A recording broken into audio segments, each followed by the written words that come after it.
अब आता है आपका क्वेश्चन नंबर 3। क्वेश्चन नंबर 3 भी बिल्कुल सेकंड की तरह ही है आपका। The cost of 2 kg of apple and 1 kg of grapes on a day was found to be ₹160। मतलब वो कहता है कि एक दिन 2 किलो सेब और 1 किलो अंगूरों की कीमत है 160 रुपये। एक महीने के बाद आफ्टर मंथ कॉस्ट जो होगी, cost of 4 kg of Apple, 4 kg Apple और 2 kg ग्रेप्स की कीमत हो गई 300 रुपये। तो represent the situation algebraically and geometrically या ग्राफिकली, दोनों एक ही बात है। तो सबसे पहले मैं इस पर आता हूं। यहां पर क्वेश्चन में आप देखेंगे कि थर्ड क्वेश्चन ये है आपकी एक्सरसाइज 3.1 क्लास 10th। ओके तो इसके अंदर मुझे क्या करना है, सबसे पहले रिप्रेजेंट करना होगा कि मतलब मैं पहले इसको अलजेब्रिकली लेता हूं, कैसे करना है। सबसे पहले आप लिखेंगे यहां पे let the cost of 1 kg of Apple, 1 kg of apples, 1 kg Apple की कॉस्ट मान ली X rupees and the cost of 1 kg of grapes, 1 kg grapes की कॉस्ट क्या मान ली हमने, रुपीज Y मान ली। ठीक है, अब according to the given condition, condition के अकॉर्डिंगली आपको समझना होगा कि क्या बोल रहा है गिवन कंडीशन। अब देखिए गिवन कंडीशन के अकॉर्डिंगली हमें क्या है, उसने बोला 2 kg Apple and 1 kg grapes थे 160 रुपीज के। ये बनी मेरी इक्वेशन 1। फिर उसने बोला कि 4 kg Apple and 2 kg grapes हमारे बने 300 रुपीज के।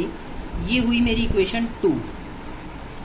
याद रखिएगा मैंने आपको बताया था जहां हम क्वेश्चन को छोटा कर सकते हैं, हम थोड़ा सा अपने लिए इजी कर लेते हैं। इस पूरे को हम 2 से डिवाइड करेंगे।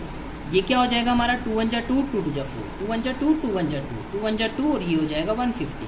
इससे ये इक्वेशन मेरी क्या हो जाएगी 2x प्लस में y इज इक्वल टू 150। ठीक है, आप इसे 13 भी लिख सकते हैं। तो याद रखिएगा, आप चाहें तो इससे भी कर सकते हैं, कोई बड़ी बात नहीं है। आप मत कैंसिल कीजिए, आपके माइंड में नहीं रहता। अगर ऐसे कर लेंगे तो थोड़ा इजी हो जाता है। सबसे पहले मैं फ्रॉम इक्वेशन 1 से देखूंगा क्या होता है। इक्वेशन 1 में क्या बोला है मुझे, 2x प्लस में y इज इक्वल टू 160। तो y इज इक्वल टू क्या हो जाएगा 160 माइनस में 2x।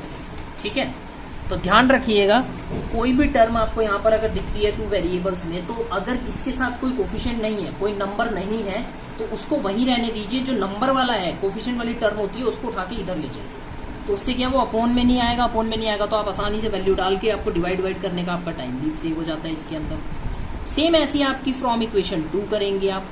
तो फ्रॉम इक्वेशन 2 के अकॉर्डिंगली क्या बनेगा आपका, क्या थी मेरी इक्वेशन 2, 2x प्लस में y इज इक्वल टू 150।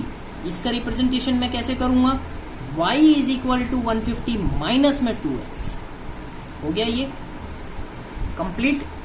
अब मुझे यहाँ पे कुछ नहीं करना, मुझे इनके पॉइंट्स निकालने हैं। पॉइंट्स कैसे निकालूंगा मैं इनके, यहाँ पर मैं ब्लॉक्स तैयार करूंगा इसके अंदर।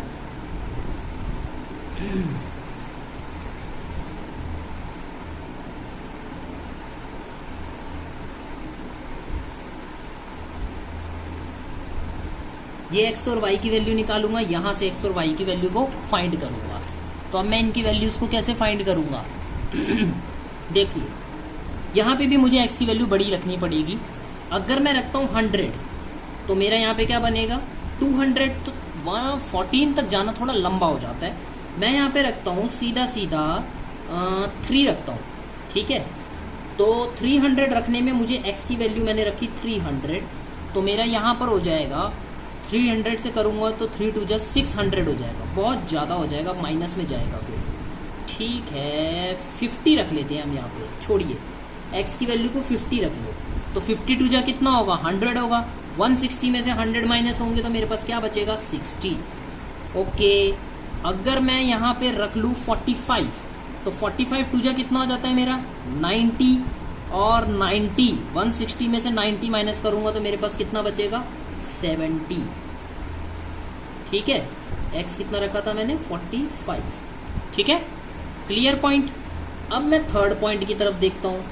अगर मैं यहाँ पे 6 रख लेता हूँ 60, तो 6 2 12 120 हो जाता है। एक्स की वैल्यू में रख लेता हूँ 60, तो 120 में से 160 में से 120 माइनस होगा तो कितना बचेगा मेरे पास 40।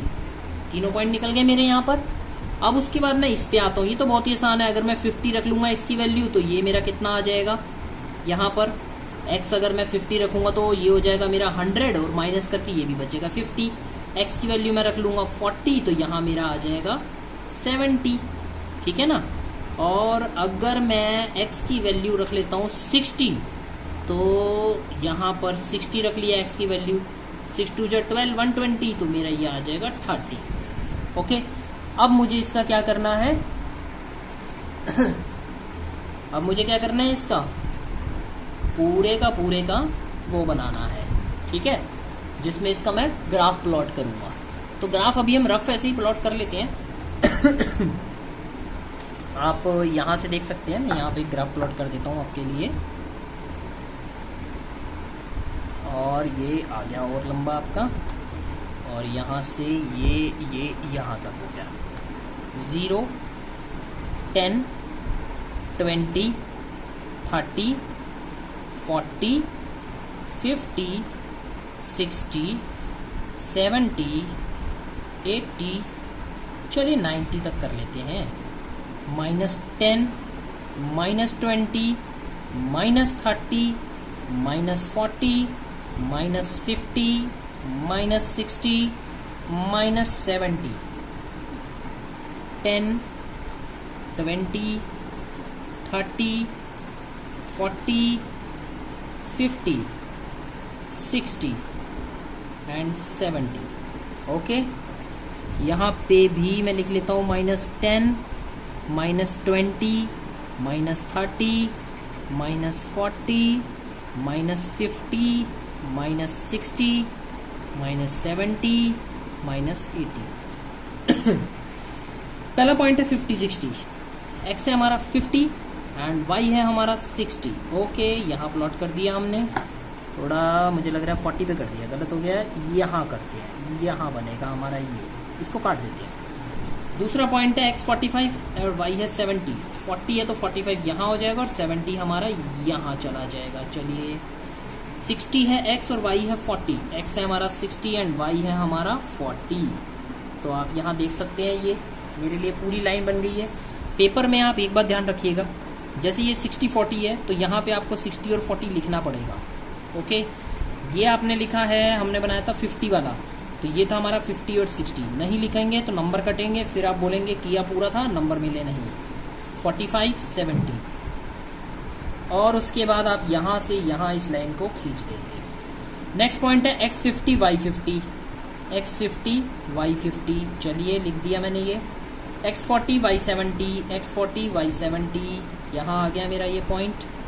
उसके बाद है 60 और 30, तो 60 ये रहा मेरा, 30 मेरा ये रहा। तो यहाँ पे भी ऐसे लिख देना 60 30, और ये है मेरा 50 था, 50 है ये। ठीक है, 50 50 वाला ये पॉइंट हो गया। और उसके बाद है 60 30 हो गया, 40 70 वाला, 40 70। और ये मेरा ये ऐसे सीधा लाइन बनी। ये दोनों लाइन एक दूसरे के पैरेलल होंगी, आप देख सकते हैं दोनों ही लाइन एक दूसरे के क्या होंगी, पैरेलल। ठीक है, तो एक्सरसाइज का ये मेरा जो सिचुएशन थी, ग्राफिकली भी क्या हो गई, बन गई, और एल्जेब्रिकली तो मैंने सॉल्व कर ही लिया है इसको। ठीक है, तो ये कंप्लीट हो जाते हैं। आप हमारे पहले के जो क्वेश्चंस हैं वेबसाइट में और हमारा जो चैनल है उसके डिस्क्रिप्शन लिंक में हमने लिंक दे रखे हैं, आप उसमें चेक करके देख सकते हैं। ठीक है।